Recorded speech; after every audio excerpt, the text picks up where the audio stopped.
One day, Paddington decided to take up bodybuilding, and he sent away for a special outfit he saw advertised in one of Mr. Brown's newspapers.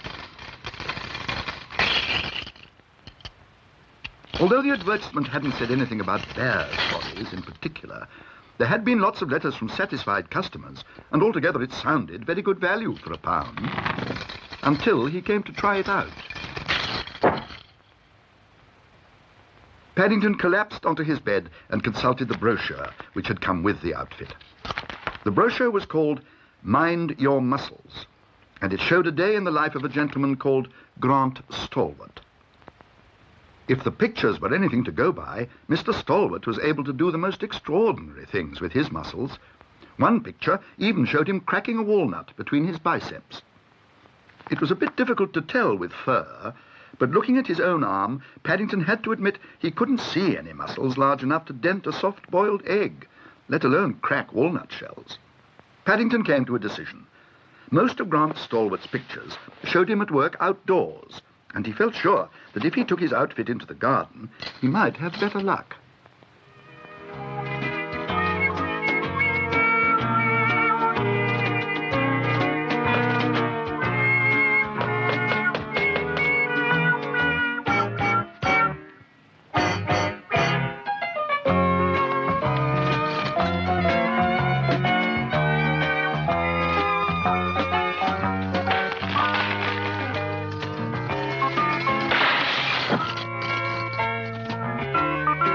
For a moment or two, Paddington wasn't quite sure what had happened.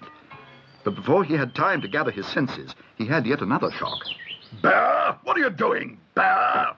Look at my fence, Bear! It's ruined! I've never seen anything like it.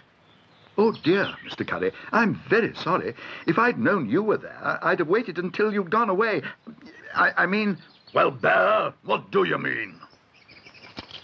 I was only testing my bodybuilding outfit, Mr. Curry. Perhaps you'd like to have a go. It's meant for 7-stone weaklings. There's a letter here from one just like you. What's that? Are you calling me a 7-stone weakling, Bear? I expect if you had a go every day, Mr. Curry, you could be an 8-stone weakling in no time at all.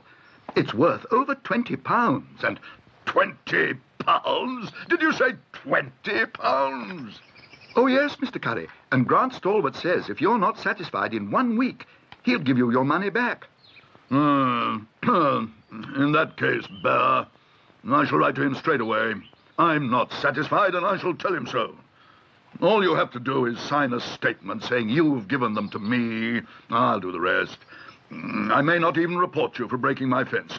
And if there's any change left out of the £20, I may give you 6pence for your trouble. Paddington listened disconsolately as Mr. Curry's voice droned on. He knew from past experience when he was fighting a losing battle. The mean old so-and-so, said Mr. Brown, when he heard all about Paddington's adventures later that day. It's not even his fence, it's ours.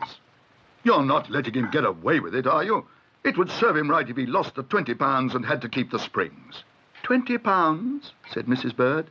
Who said anything about £20? I'm afraid Paddington only sent £1 deposit, so there's another 19 to pay. I've got another £19 to pay? Exclaimed Paddington in alarm. No, dear, you haven't. Mr. Curry has. The springs are his now. The most he can get back is your £1.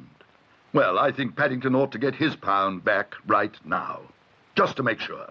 Hear, hear. And don't forget to read the small print next time. I shan't, Mrs. Bird, said Paddington. In fact, I shall buy a magnifying glass with my money.